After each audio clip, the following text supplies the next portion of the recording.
Good evening, one and all. Welcome to the Cardiff City phone-in. It's a fine day. It's a lovely evening across Wales, and it's April Fool's Day.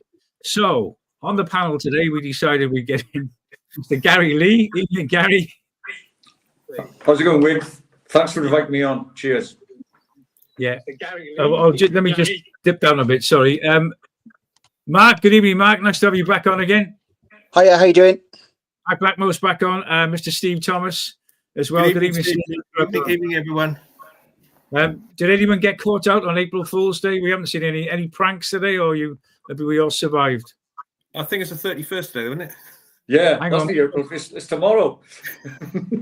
April Fool's Day? Yeah. I thought you all out, didn't I? Suckers. Is that the tone? That's 1-0 to me. Anyway, boys, nice to have you on. We're laughing, but this could be a bit of a feisty one tonight. Not laughing after the final whistle blew, 4:45 on Saturday. Only 3 minutes of injury time. We'll come to that in a second. Cardiff won. Sheffield Wednesday won. What are we thinking, Gar? What was your thoughts when the final whistle went? Frustration, I think, Steve. Really, like we just said before going live on air. First half, we played probably after the first 10 minutes, probably played as well as we have at home for a long time. We're well in control, on top of them. And then the second half comes out. They made a few changes, and everybody was saying after the game, every single person was saying, why did it take so long to him to react to their changes? You could see what was going on. Bannon was 20, 30 yards further up the pitch. They were playing through our midfield. We were getting overrun in midfield. And he just sat there till it went 1-1. And then he brings El Ghazi on for Alves and takes Mansvik off and brings Turnbull on and keeps playing virtually the same way. He doesn't change his formation. He didn't try to counteract him at all. He just let the game run away from him. And it was obvious. We was 10 minutes into the second half, everybody was looking at each other saying, why doesn't he change it? It's naivety again, isn't it? Naivety. He's got all his coaches here with him. Why isn't somebody saying to him, we need to change this? They're getting on top of you. It's total frustration. Total frustration. I was a bit. I got to admit, Gar. Steve, what's your just initial thoughts on the final whistle? What were you thinking? Were you thinking that we? I was seething. Also, I agree entirely what Gary has said. Positive points first of all. Apart from the first start of the game, I thought that most of the first half was the best we played for a very, very long time. You mentioned Barry Bannon, always a bit of a thorn in our side. Excellent player. He was anonymous in the first half. I thought very, very much. But then notably at the start of the second half, we knew Sheffield Wednesday couldn't possibly be as bad in the second half as they were in the first. They made those substitutions at half-time. Barry Bannon was noticeably, as you said, Gary, playing 20, 30 yards further forward, pinging the balls around, which he hadn't been in the first half. We only reacted after they got level. And how frustrating was it that we had 9 corners on Saturday, they had 1, and they scored from their 1 corner. Every time we had a corner, the referee would stop the game, go and talk to somebody. And I turned to my friend next to me, who I always say, and said, he'll give a free kick again. Sure enough, ball gets played in. There's a foul somewhere. None of us can see where the foul is, but the referee is seeing a foul. I didn't see. Complete frustration. I made a phone call home afterwards to people who hadn't seen the game, and I very nearly used very strong language with them about it. But it was huge frustration. Again, as somebody just said in the Ian Williams just said in the chat there, we've got 22 points in winning position since October. I knew we'd have to score 2 goals. So I knew we were going to let a goal in sometime. We did. In answer to your question, Steve, very roundabout way to answer it. Complete frustration at the end. Yeah, I don't blame you. Love to know if you're watching us tonight, your thoughts and initial thoughts at the final whistle. Whether you thought that we did okay, or whether you think that we're on the way down, or whether you had some other thoughts towards the referee or to someone else. Let us know tonight. Usual way, just get in touch and we'll read some of the best ones out. Mark, it's good to have you back on again. Thanks for your time as always. And that's okay. What were your thoughts initially on Saturday when the whistle went? When I left, I think, to be honest, I left with anger, a little bit of anger, and a little bit despondent, to be honest with you, because when you look at it, the guys have already said it. Gary said it. Steve has said it. You know, just the second half performance I described after the game, probably posting too early with my anger, but I thought the second half performance was a disgrace. I know other people don't agree with me because we just can't afford to keep, conceding points from winning positions, and the club is being mismanaged at board level, and it's being managed at first team level. That's my view. I just don't think we react well enough. That they all just sit there. The guys have said it. That we made the subs. They scored at 61 minutes. I think we made the subs at 63. It just says it all. And I don't want the club to go down. None of us want the club to go down. But I don't know. We're just walking towards it, sleepwalking towards it. Because the home form. I think the last time I was on, we were due to play Luton at home in the midweek, and then Blackburn away. I thought 2 draws. Okay, we got a win at Blackburn, but you look at the home form now: a defeat and a draw in 2 games. What we're describing as cup finals, and that is not going to be enough. No, it's essential in the championship, isn't it? That we, the home games are imperative. That you get the results at home, and we're just not doing that at the moment. Well, I thought when I was walking up the ground and chatting to my son, the second half was just like the first halves have been for the past God knows how. It sort of flipped on its head. We had our second half was our first half for the last God knows how many games. It was one of those. It was a real straight. But what did you what was your initial thought of the lineup when I saw the team sheet? And I got it here in front of me because he did go quite attack minded, didn't he, from the start with a bit of pace on the flanks with Isaac and Alves, and I like Alves, and we'll come back to him in just a second. So I don't think he was given a fair run in the second half. I think that the manager's mind was made up to bring El Ghazi on whatever at a certain time. That's the way I looked at it when I saw El Ghazi was warming up for a long time before he came on. So I think that was whether that's a fitness thing, I don't know, but I like Alves, and I think he offers a little bit more than El Ghazi going forward, a bit more trickery. He might get you a penalty or something, but he puts a good ball in. But I thought the initial lineup was pretty attack-minded with because he played Kieran just behind Salek, didn't he? Yeah. So it was actually a front 3/4, wasn't it? So what did you think, Gar? Well, when I saw the team come through, I thought it was very adventurous. I thought, God, he's gone with Ashford, Isaac Davis, and Alves. I thought, boy, he's really going for Zay and obviously Salek, and it worked first half because we were very pacey, weren't we? We were carrying the ball well. Alves carries the ball well. So does Isaac Davis. Ashford's also good at that. And it worked. Everything worked. After they settled down for 10 minutes, going forward, we were very sharp. It worked. Unfortunately, probably the only downside of the first half is we just didn't get that second goal. Got a couple of chances, didn't we? A little half chances there with Salek's header from that one. But then, and also the goalkeeper situation, I thought they got a 19-year-old goalkeeper making his debut against us today. Get a few shots in, put him under pressure, and he did look a bit ropey. He was caught dead flat-footed for Isaac's goal, wasn't he? He was rooted to his line, wasn't he? Yeah. But this nonsense about trying to crowd him, like Steve said, after 2 or 3 corners, when they just bully it, you're thinking, okay, if that's Reese's idea of putting a young goalkeeper under pressure, when the referee's obviously hell-bent on giving free kicks all the time, forget it. Do something else. And in the second half, then, you don't have to keep to the same game plan. When their manager, Danny Roll, obviously reacted to that and did something completely different, Reese just didn't seem totally, not able to react to the other manager.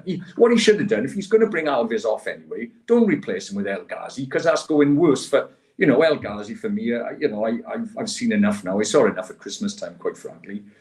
And then what they should have done was, as we said before, Manswork, unless he was injured, they should have kept Manswork and Chambers on and brought maybe Turnbull on in a midfield 3, took Alves off, Splott up the middle, and you still had Isaac and Ashford to supply, pace up front, supporting Salek. And then you went solid in midfield and stop him playing through a midfield. Yeah, I cannot believe the tactics that Reese support. I just don't understand his thinking at all. That makes better sense what you said there, Gary, than what actually happened on the day. But to bring up your point with the corners, and Steve, you might have a theory on this. And I was talking to Jono, who was sat behind me, and I said, Dave, why do they keep crowding the keeper out? The referee's going to blow up 9 times out of 10, or 9.5 times out of 10. The referee will blow up in that situation. So we tried it, but then to keep on trying it, it's so obvious that the referee's going to. I don't know what you thought about it, Steve, but I thought it was I like Gary says, I suppose that was his way of putting a bit of pressure on the keeper. But if your referee's going to blow the whistle straight away, you're just defeating the point of getting the corner. It cost us, I think. Yeah, I think as well. You made the point about the young goalkeeper making his debut. I travelled down with 2 very good friends who are Sheffield Wednesday fans on Saturday. I always go to Hillsborough with them. They always come to Cardiff City Stadium with me. So we had a great time. Part of the fact I was seething for the first 15 to 20 minutes of the way back home with them in the car. But, I think it's a definition of insanity, isn't it, to keep doing the same thing over and over again and expecting a different outcome. We most definitely needed to do something different. Yeah, put the goalkeeper under pressure. There was one in the first half when unfortunately the rebound went back to Salek and he put it wide. And he was almost trying to scoop the ball away. We needed to put pressure on him in a different way, I think. Put a decent ball in, he might have suffered. But I think, just to pick up on Jeff Dela Cruz's point there, evening Jeff, I don't think it is a complete wake, because I think that there was 35 minutes in the first half where things were very, very encouraging. Yeah. And I think that it was just the start of the second half where we didn't react and we didn't allow Sheffield Wednesday. We didn't allow Sheffield Wednesday to play until we let them for the first 10, 15 minutes. We needed to do something, not necessarily make a change, but certainly match up to what they were doing. Somehow they were playing 20, 30 yards further forward, and we didn't stop that. After that, fair play, we made the changes. We were the better team again, perhaps, with it, but the ball just wouldn't fit for us. And when we get in corner after corner, and every single time the referee's blowing up, going in, having a word, and I'm saying again, he's going to blow up. He's going to give another free kick. Stop doing it. Yeah, it's Jeff. It's not going to be a wig, but I think it's constructive criticism. I think that we're entitled to be constructively critical of some of the things that went on Saturday. And I don't want to be negative. We all want Cardiff City to come off the pitch with 3 points, but it's constructive criticism, and I think it's well justified after Saturday, because so many people you talk to can see what was going wrong, but why can't our management? And to pick up on the corner point, Mark, we weren't going to score from it. I thought O'Dowd put in some really good balls from the corners, but by overcrowding the 6-yard box, that wasn't going to score us a goal, I don't think, on Saturday, because that's Sam Allinson. Oh, incidentally, I said to my boy before the start of the game, as I'd seen a couple of his games and I'd been quite impressed with him. But I said, we've got a decent referee on Saturday. That was the kiss of death. We probably had one of the worst ones I've seen for a long time. But what's your theory on the set pieces, Mark? Well, I think the point is we don't adapt, do we? It's like we've got a game plan before the game and we never adapt. So it was clearly a pre-planned thing to crowd the keeper, and as Steve said, we just didn't stop doing it and we didn't learn. I'm worried the players don't find a way to adapt to the circumstances. If the referee sometimes sets a tone in the game, and you have to learn the tone of what he's going to do and what he's not going to do, and we just don't learn. We didn't learn, and it led to frustration, because actually, as Steve said, we won a lot of corners, but if you just do the same thing, you're just allowing the referee to continue to make the decisions. I mean, the original question you posed was about the lineup, and yeah, he did go a tag, but it's back to the points that were made, previous calls, not just when I was on before, but the calls before then, is, square pegs in round holes a little bit. And he played 4 wingers if we're going to class, you know, strictly speaking to where they are. You know, I know O'Dowda doesn't necessarily play as a winger, but he was brought as a winger, so he's got 4 wingers on the pitch. He's playing Bagan at centre back, and my frustration in some of the play that came out on Saturday is, why is Bagan playing long balls to really short wingers in the air? You know, Isaac Davis and Alves have got little chance in winning that ball, and it kind of looks okay, but the reality is it's going to win you a throw-in. Our inability to spread the ball quickly to wingers with pace. The first half performance was really positive, and it's as good as a first half as I've seen in a long time. But it just fell apart really by not being able to adapt to what was going on around them. And this long ball from Bagan was really irritating me, if I'm being honest. It was perhaps when El Ghazi's on, he might win a header, he might, but most of the time it comes off his back or we lose possession, you know. And it's just for all the talent. What I couldn't understand is why, when we're playing with short, quick, pacey players, we insist on putting the ball in the air. You know, that's not going to help anybody. No, it's a good point. On Wednesday, we're a big old unit at the back, as we saw. I mean, they gave Saleg a bit of a rough ride on Saturday. They did. But Chambers, for example, you know, aimlessly heading balls forward, expecting young lads to win the next ball. It just all broke down, and we just completely lost our way. That's how I felt. And ironically. Go on. I was going to sorry to butt in there. So your point with the wingers, I get that. So would you rather see Bagan in his natural left back position and Gutas paired with Fish then to start? Would that be is that the way I'm thinking? I think so. I think so. I can't understand why you have Gutas. I mean, I don't know the fitness of the lads that were on the bench, but you've got Gutas and Darlan sat on the bench and Bagan playing centre back. It just doesn't. I don't know. He knows more than we do in terms of people's fitness and availability, and he says he's swapping players around. But at some point, you kind of have to, I think, be playing players in the positions that they should be, and try and gel a team from there, because it's consistently on the message boards that you see people. It's a different team every week. There's no consistency, and we just try our best to get through it. You know. Yeah, that's another thing, wasn't it? He brought Ollie Tanner on late on, didn't he? And then he ended up, because NG had to go off with cramp supposedly. Ollie Tanner played the last 5 or 10 minutes of the game as right back. Yeah, he was obviously struggling. He was obviously way off match fitness anyway. Yeah, he ends up playing full back, and he made some horrendous clearances at the back. We'll come to the Ollie Tanner thing in a second, guys. A great point. Yeah. I just want to read a few of these out. Lee Griffiths is very active. Thanks for this, Lee. We were excellent first half, lads. Only criticism is that we need to take our chances, which we paid for in the end. And we did have some really good chances, didn't we, first half? They were only sort of half-ish chances. Isaac's, I looked back at the highlights on Sky earlier, and Isaac's first chance where he scuffed the shot. I think he was about 8 yards. That was a pretty good chance. Took his goal well, but then I think about Yusuf's header. He had a couple of chances from corners, which on another day could have flown in the top corner. And as we all know, like 2 or 3 goals up in the first half, and it's a totally different game. But we didn't get that second and third goal, and that was our trouble. Just a few more of the comments. Andrea, thanks for this. She says we're likely to be in the relegation zone by 10 o'clock on Wednesday, because obviously Derby are playing Preston. And Jeff wants us to be positive.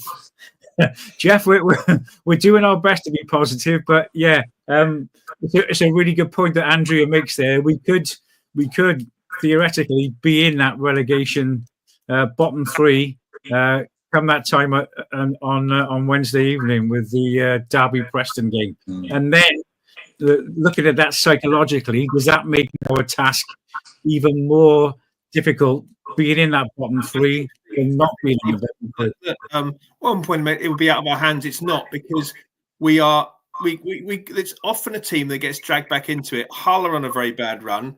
and Oxford have slipped right down. I know about must-win games. It's absolutely a massive game against Oxford on Easter Monday, because we win that. It is in our hands, because if we can keep them in sight, then we've actually got Oxford in our sight. So I think, Derby are on a good run since Eustace came back in. I genuinely feel that positivity alert, Jeff. I think we'll stay up. I think we'll have enough. Perhaps it's heart rule in the head, but I genuinely think we'll stay up. But again, I do not want to go to Norwich on the last day of the season, still needing something, because that would be awful. Yeah, we'll come to the fixtures and on how many points that we think that we need to stay up in just a second. Where did I want to go next? Let me just read out a couple of these. Andrew Davis: good managers think on their feet. Unfortunately, Rizza is incapable of doing that. He's going to take us down. It's all too late now, lads. And let's just throw this one in the equation. If there was one ex-City player that you could put in that squad now to help us for the last 7 games, can you think of anyone off the top of your head that you'd like to throw in there? This is hypothetical, of course, but controversial. Then Kiefer Moore. All right. You've gone for a striker, at this level. Yeah, we got Salek, we've got Robinson on his day, who does seem to be a little bit injury prone. But the only striker that we've had who scored 20 goals in recent years is Kiefer Moore. He's still playing at this level. I would put him back in. We've got the wingers to put the balls in. Also, I would move Bagan to left back again, and I would push O'Dowda into his much better position, more forward on the left hand side. Interesting. If you could think of an ex-Bluebird, so someone that's worn the shirt that you'd stick in, I think if he was fully fit, I'd have Sean Morrison there as a captain as well. All right.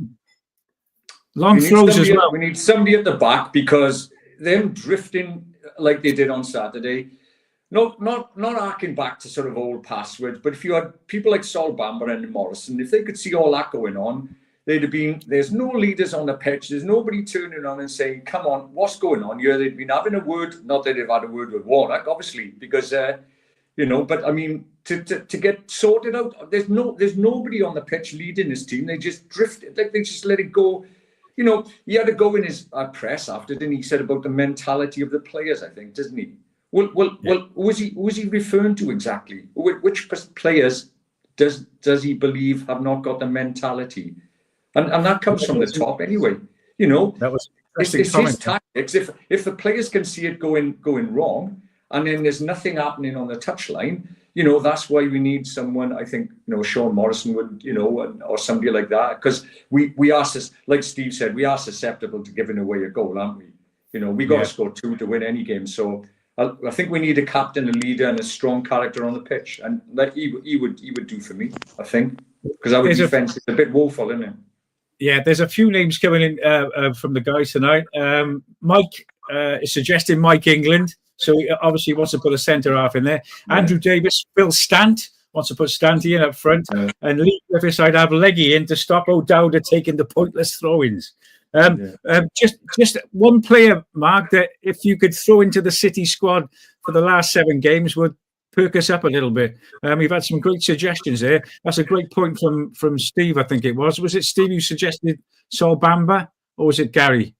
No, I said Sean Morrison. I said we could have Bamba as well. We'd stay up, but Sean Morrison. Sorry, I thought we were going to players who are around now. I fully expect. Mike England was a great player, but I wouldn't actually want him in the team now. I think Yeah, but I get where you're going. You're talking about organisers, so for the defence, to someone that can organise the defence and a leader on the pitch too. We need a leader on the pitch, a strong leader on the pitch. Yeah, Phil Dwyer. Phil Dwyer would do all right. Yeah. Anybody. A strong character. We need a leader on the pitch. We just rudderless, I think, sometimes. A few crunching tackles. Yeah, that's what we need.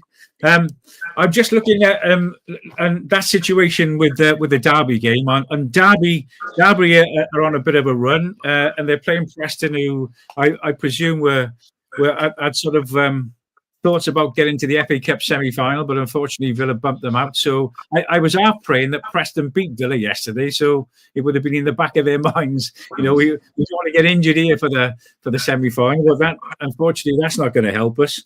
So Derby beat Preston maybe on Wednesday, and we're back in the bottom three mark. And then does that make the QPR game then coming up on the weekend, which is Loftus Road is not a particularly happy hunting ground, but I'm just trying to think back to the last few years. I remember Ledley and scoring a few goals up there, but in the main, we generally struggle a bit at Loftus Road. But does it make the game on Saturday?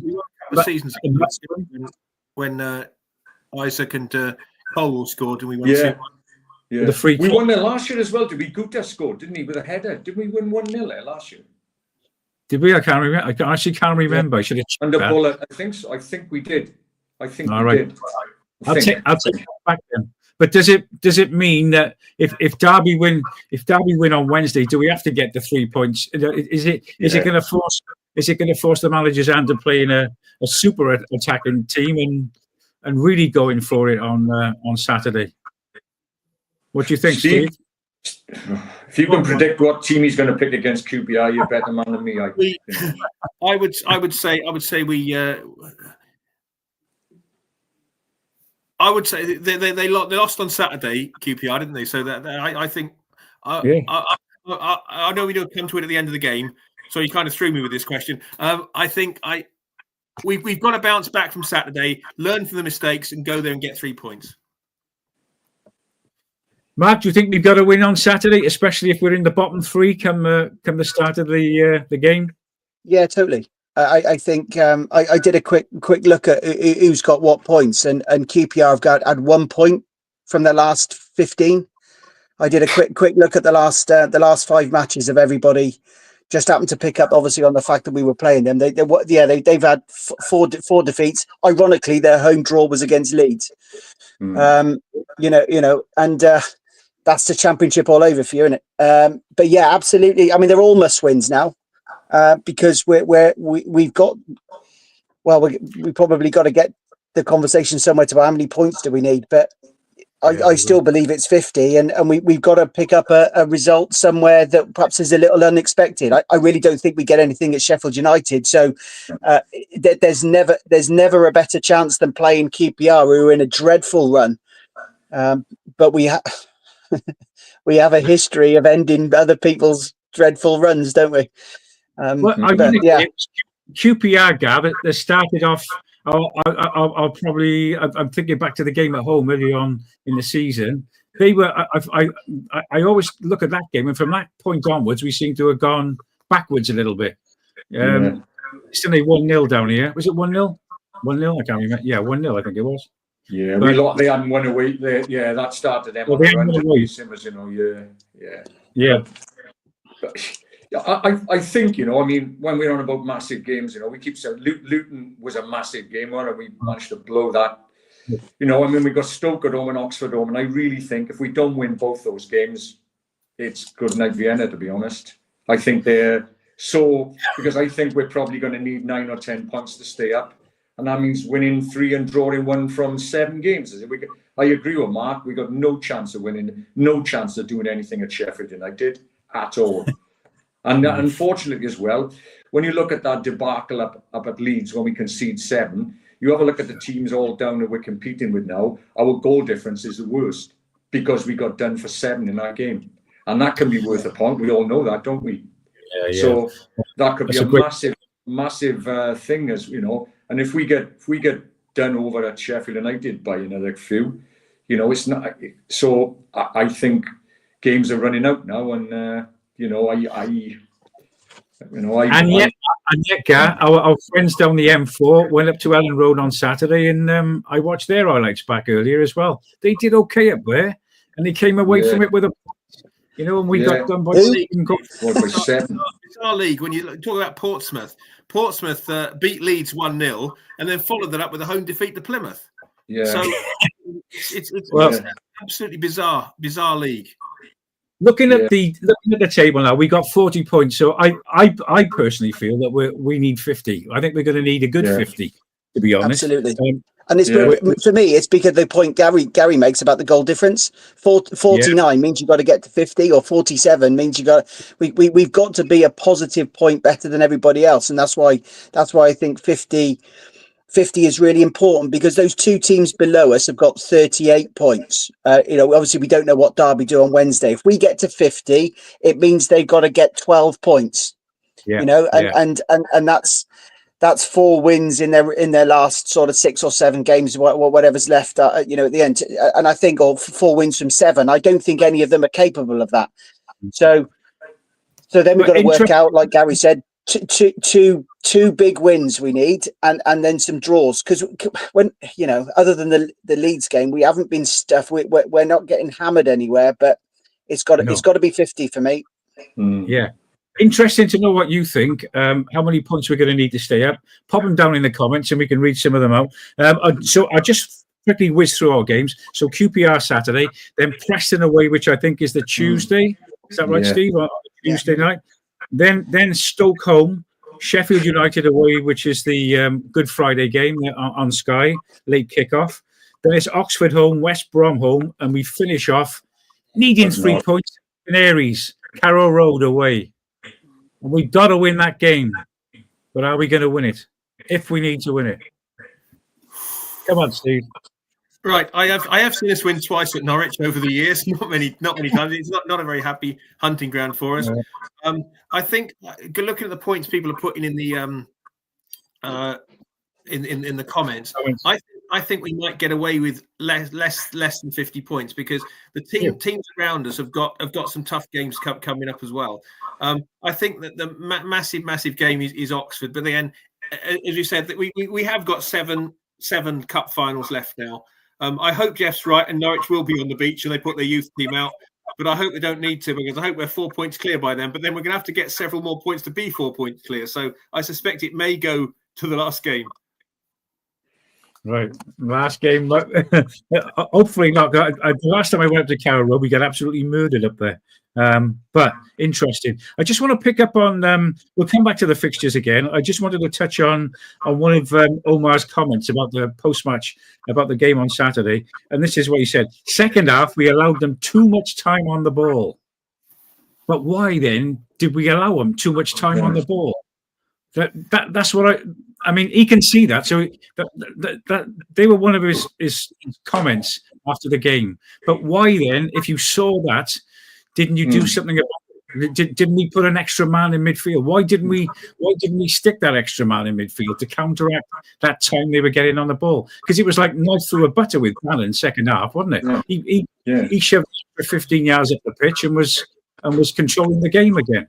So why didn't we do something to nullify that threat? Steve, what you want to say?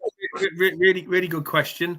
I think if you look back over recent seasons, we have identified a key player in the other time, and we have nullified. I remember going back to Norwich when we won there, when we went up to the Premier League. It was identified that James Maddison was their key player, and Joe Bennett just followed him all around the pitch. I think we needed to have stuck somebody on Barry Bannon, because the first half he was doing nothing. He was just playing just in front of their centre halves. He was no threat to us at all. Second half, all of a sudden he's playing further forward. So why didn't we nullify him? We seem to be defending far too deep all the time as well. They were pushing more forward. We were defending more deeply until we changed things around after they equalised. We gave them 10 to 15 minutes of a game that we were in control of. And I think that was our big mistake. 35 minutes of the first half, we were fine. Probably 30 minutes of the second half, we were fine as well. But it's just that little period in the middle where we weren't on it, and that cost us. So rather than bringing El Ghazi on, Gary, wouldn't it have been better, as I think Mark touched on earlier, to bring either Robertson or Turnbull? I'd have brought Turnbull. I did. Going forward, okay, like we were getting done in midfield, but we had 3 young wingers, basically wingers, and we had Isaac, we had, as I said before, Ashford and Alves, okay? So you got to sacrifice. If we'd have kept Ashford on and Isaac Davis and Salek, we'd still have had the pace out wide or alongside Salek. If you Obviously, if you brought Alves off then, because obviously just coming back from an injury, and I think probably hasn't he was injured and all that, they should have brought, I think, kept Manswork and Chambers on, bring Turnbull on and go 3 solid in the middle and change the shape of the team. He just persisted. How can you keep 3 basically wide players on in those 3, who are young players anyway? You've got to realise, the manager's got to realise that we're getting done in midfield and blot it out by bringing, you don't keep playing the same. It was very successful first half. For 30 minutes first half, I thought we were really good. And those 3 boys were all very good. Second half, it wasn't. Alves didn't kick the ball for 10 minutes, and so we couldn't get the ball to him. He was over on by the dugouts there. I think he was running. He didn't have a kick. So after 10 minutes of getting done, bring another midfielder on, probably take him off, and then keep the other 2 lads on who were playing well. Isaac did okay, and Ashford, they did okay, didn't they? They did all right. They did well. Yeah. And then put an extra man in midfield, but he went like for like. He brings Manswork off and puts Turnbull on. He brings Alves off and puts El Ghazi on, who's an El Ghazi for me. No, not for me. Yeah. It's changing the mindset a bit from what the points that we're trying to get across here, or we are getting across, from thinking that, okay, let's play for and attack the opposition rather than look at what's going on during the game. And Andy Davis has brought a point here. As I say, Wiggy, in my opinion, Rizza can't think on his feet. So rather than think about us hurting the opposition by keeping the same formation, it's looking at what's going on in the game and then making the changes to stop going on during the game. Is that right, Mark? Is that what you're saying? Yeah, absolutely. It takes too long for that to sink in, and Rizza perhaps can't do it on his own. There's other coaches that are sat there alongside them. How many times do we see Rizza walk back to the bench and consult somebody? But even having, dare I say it, even having Ramsey sat in the grandstand, and watching the game and saying, guys, somebody's got to pick up Bannon. So get a message out there and say somebody's got to pick him up. And Gary made the point right at the very start of the call. All the subs right until the very end were all like for like. So Manswork on, midfielder on again, Turnbull on. They did nothing to change the setup of the side. So if we don't adapt, we should have been giving the opposition some problems. I mean, look at the pitch, right? The pitch has got to be the best in the division. It's an absolute delight for other teams to come, but we got to start. We got putting teams under pressure at home with the crowd behind them. And I thought the crowd were great first half. Really got behind the side. But when things are turning, you got to start to see that the management team can see that and make some difference for the crowd to get behind and make things difficult again. We'll change up, make them make a change in what we're doing instead of us reacting all the time. Gary made it, I think, putting another midfielder on, solidify it. Okay, we might not have created that many chances, but I think I was so worried we were going to concede a second. I just thought it was coming with Ollie playing at fullback. I thought there's 2-1 written all over this, and thankfully we held on. Yeah, we'll come there in just a second. It's a great point though. But I'd like to ask you, if you're watching tonight, did you think the manager made the correct changes, or would you have done similar to what we've discussed there the last 5 minutes or so about nullifying the opposition rather than doing like for like? Love to know your thoughts on what you think personally about what went on Saturday. Just quickly to go back to the fixtures, and I wrote down a few of these because if we think it's all cut and dry, there's probably going to be quite a few twists between now and the end of the season. On Saturday, there's an early kickoff. And Luton, who seemed to all of a sudden started winning games, which is another bit of a worry. They entertain Leeds in the early kickoff. So again, if they manage to beat Leeds, and who knows? I mean, you wouldn't say no if someone gave you £100 to pop on that fixture, but they could possibly beat Leeds on Saturday. So there'll be another 3 points. Well, I think they overtake us, don't they? If they get 3 points on Saturday, are they 2 behind? Yeah. I think they are. Yeah, they are. Yeah. Yeah, so they'll be in front of us if they manage to beat Leeds on Saturday. I'll just whiz through the other fixtures. Plymouth are playing Norwich. Who knows what Norwich are going to turn up at Plymouth? they're still knocking on the door of the playoffs. They're in 10th at the moment, but I suppose they still got half an eye on maybe getting in the top 6. Millwall entertain Pompey, which is that could go either way. Sheffield Wednesday home to Hull, big Yorkshire derby up there. So we need the Owls to do us a bit of a favour. Oxford, Sheffield United. So that's a tough game for Oxford. And our good friends down the M4, and I'm sure they're going to do us a favour on Saturday. They're playing Derby County, 3 o'clock kickoff. Preston, Stoke. So again, a tricky fixture for Stoke, and of course we're up at Loftus Road. And Viv on the messages tonight. Viv, I don't know if you're confident. Let me just have a look. QPR, I can't see where the next win's coming from. He fears that we're going to be going down. I hope to be proved wrong. It's going to take us a while to get back up, and that's the worry if we do go through the trapdoor. But what do you think of those fixtures there, boys? Do you think our friends will possibly do us a favour, Steve, on Saturday? I do hope so. I didn't realise Pompey are in London with us on Saturday. It'd be nice to have a chat with some of them. I think Jamie's right. I hope Jamie's right. That Leeds not winning will be just a bit of a glitch.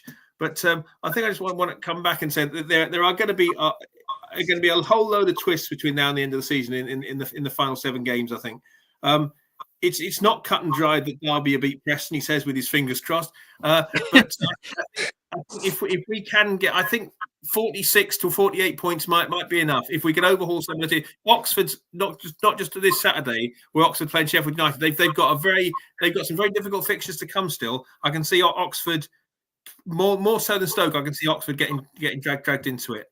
Would you? That's interesting. Look, out of the players around us, then the teams around us. Can you see? I think I'm looking at Pompey now. They're on 45, up with Swansea already. Who are the teams that you can see are still going to be in and around that bottom 3? Are we saying Plymouth, Gary? Or yeah, I think Plymouth will go down. I think they will go down. Oxford is. I think Portsmouth, although their home form will keep them up. I think. They probably only need another 5 points to the magical 50, and they've won a lot of home games where our home form again has been pretty bad, isn't it? Really, and I think when you read out those fixtures for Saturday, with Oxford playing Sheffield and Luton playing Leeds, fingers crossed that they lose. I think we've got to win at QPR. I think we've got to win at QPR because I think QPR and Preston are probably the away games we look likely to hopefully try and get some points in, and then we've got to beat Stoke at home, and also Oxford is an absolute must, isn't it? And because I don't think we'll get anything at Sheffield, Norwich should be very difficult, and West Brom might be still battling for stay in the playoffs when we play them. So we're running short of fixtures really, and him coming out saying a game ago we've got 9 cup finals. Omar, we had 15 or 20 cup finals. It's no good waiting for the last 8 or 9 games and realizing we've got cup finals. I think that's totally naive, isn't it? If he couldn't see we were in trouble 10 games ago, 12, 15 games ago, that's what worries me about him. And I really think that no matter what division we end up in next year, we've got to find a new manager better than him. So even but better than him. Yeah, even if we, let's just say we manage to stay up by the skin of our teeth. Would you change the manager next year, Steve? Would we be looking for a bit more experience, or are we convinced that Mr. Can's going to stick? Always searching for that manager. I know you're right last season about Errol Bullitt needing to go. I would say that if whatever happens, I think the powers that be will keep Rizza in place. If we go down or we stay up, I don't think whatever we think. I think Rizza will still be there next season. That's the problem, though, Steve, because I don't trust what our management team, if you want to call them that, to find a bit. It's just worrying that he would stick with somebody irrespective of whether we go down or stay up. It is worrying. Also, I'd say a couple of things. Can I just come back to a previous point about the changes he made on Saturday? Did he not make the point that some of the changes were forced because some of the players couldn't carry on? Perry NG, for example, which is why he had to go off. He had to put Ollie Tanner there. I also think I say after Luton, I thought the worst. You know me, Steve. You know me for a while. I'm very much a cup half full kind of person. I would have thought it would have been okay. When we lost to Luton, I really feared. Then we go to Blackburn and we win there. And Sheffield Wednesday, no particular slouches. Yeah, at the end of the day, it was a very, very poor performance, poor result. Due to the changes, we all came out very frustrated. But they're knocking on the doors of the playoffs as well. So I think that we're going to get some surprise results between now and the end of the season. Now, hopefully, some of them can be positive for us. Mark, good to have you back. I know your mobile's blown up, isn't it, or something? yeah. I don't know. It's overheating. I think it knows how I feel. I think. It's been a pretty red hot debate tonight, and I know some of the people think we're a bit down, but we're not really down. We're just trying to put the world to rights. I just asked the boys, even if Omar keeps us up this year, do you think the people in charge will give us a new manager next season, or will we be with the same management team? Do you think? No, he'll be gone. He'll be gone. Because I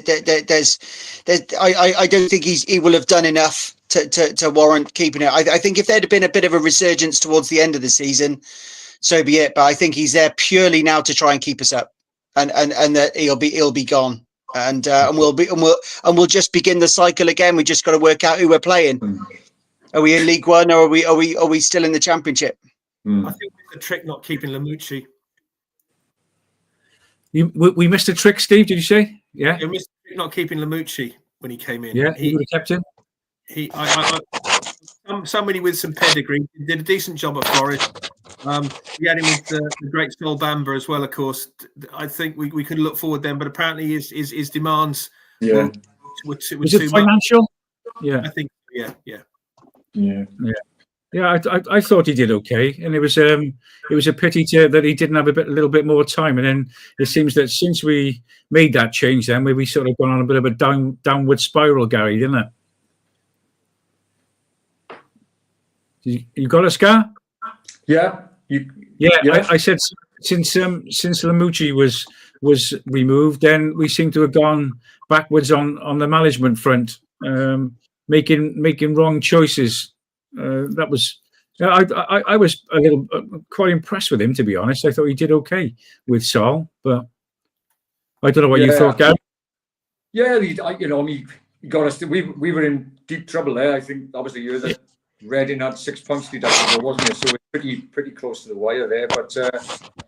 But yeah, we've just lurched from one crisis to another. It just sums us up, doesn't it? We keep appointing the deputy manager, and then this spat going on this week between Bullitt and Omar Risa, and they're going back and forth. We don't want that nonsense anyway. Just concentrating on doing the job, I think, really. But I think anybody who's offered a job as assistant manager is going to take it. So I don't blame Omar Risa for taking it one little bit, and then. Why should he ask the ex-managers for his almost like his permission to I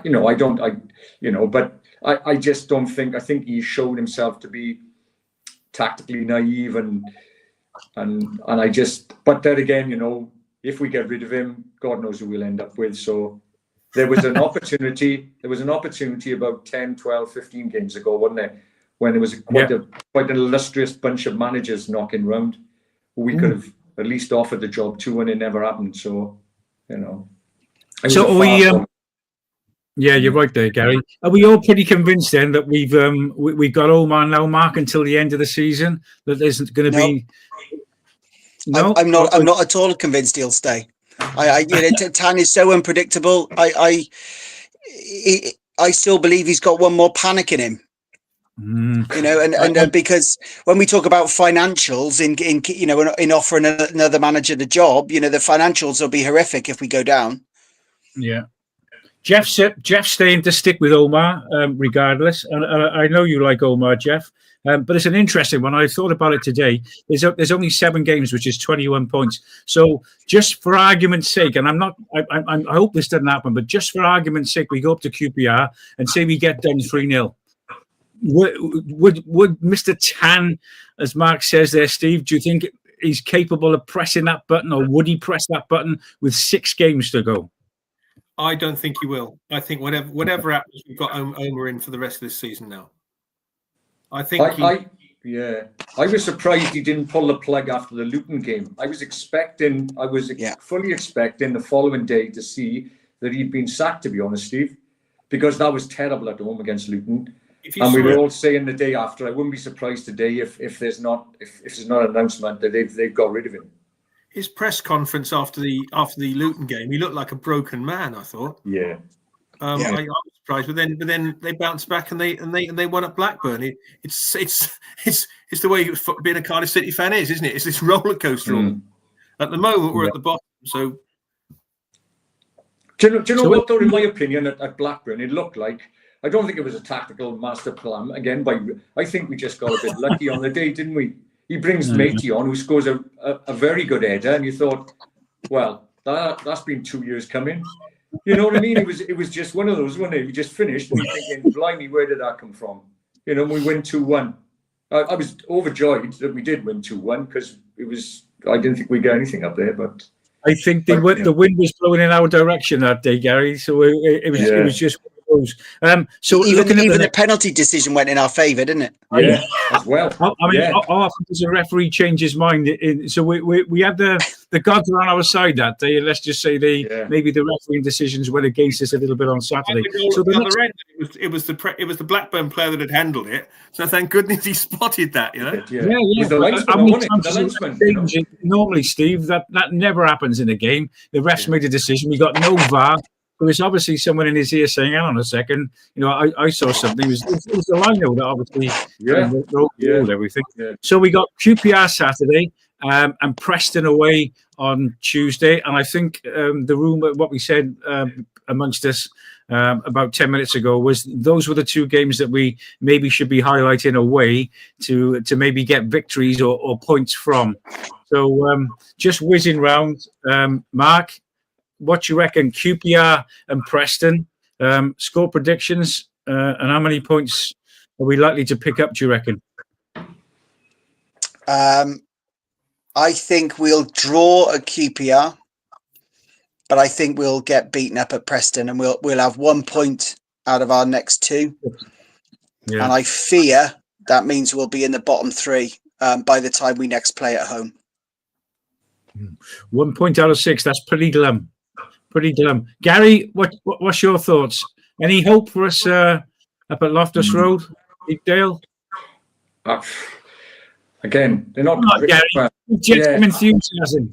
I think it would be, you know, it's probably, if we got 2 draws after that, you'd say, well, okay, as long as we can beat Stoke, isn't it? But it's probably better to try and win one of them, isn't it? Because 3 points is, you know, it's obvious, stating the obvious, but if we could win 1, it's 3 points is better. You know, you could get 2 away draws, and 2 points would be. I think we got to get at least something from each one of those games. I think if we, like Mark said, if we only get 1 from that lot, we're in big trouble. Then we're in big trouble because I think we need 9 or 10 points from the last 7 games. So yeah. Andy Davis reckons a QPR draw, a win up at Preston. Positive thoughts there, Andy. Fair play.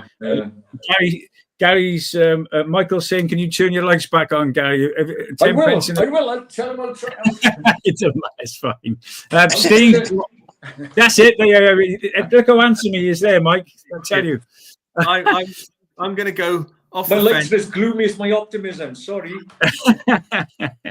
4 points next 2 games. Mark, I look forward to seeing you on Saturday, and we can see who's right. And I look forward to coming to me and saying how I was right after the game. 2-1 so on you're Saturday. saying a win up at 2-1 on Saturday. Yeah. And then at least a 1-1 draw at Preston. I mean, it is winnable. You know, as I said, they've got QPR 1 point from 15. Yeah. But we've got to start. But we've got to start turning them into wins because you know it's been must win, and we haven't won. You know, Plymouth was a must win, didn't win. Luton was a must win, didn't win. But you know, we have got to start. My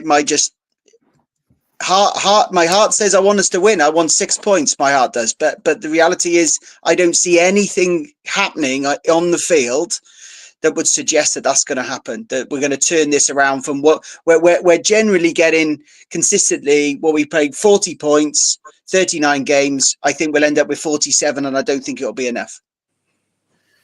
Interesting. Listen, so for everyone watching, we are positive. We're all City fans.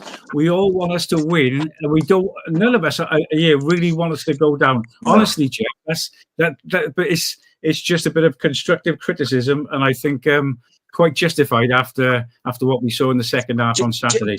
Steve, just to put it into context, I live in Bromsgrove and I travel home and away, right? As a season ticket holder, I'm doing 200 miles a day just for a home game. I don't do it just to moan. I promise. No, absolutely no. We've all supported the City for 40, 50 years probably now, and that's the worst thing we ever want to. We'd never wish the City to go down. Never. But there's no good saying, I think we'll be all right. We'll do. You know, you got to speak. You got to be honest with an opinion. And what we've seen with the management and of what we've seen over the last 3 or 4 months, you just got to be honest with him. Okay. I'm sorry to cut you off. I've got to say good night. But thanks ever so much, guys, for coming on. And 3 points on Saturday. Fingers crossed. Thanks for watching, everyone. Good night.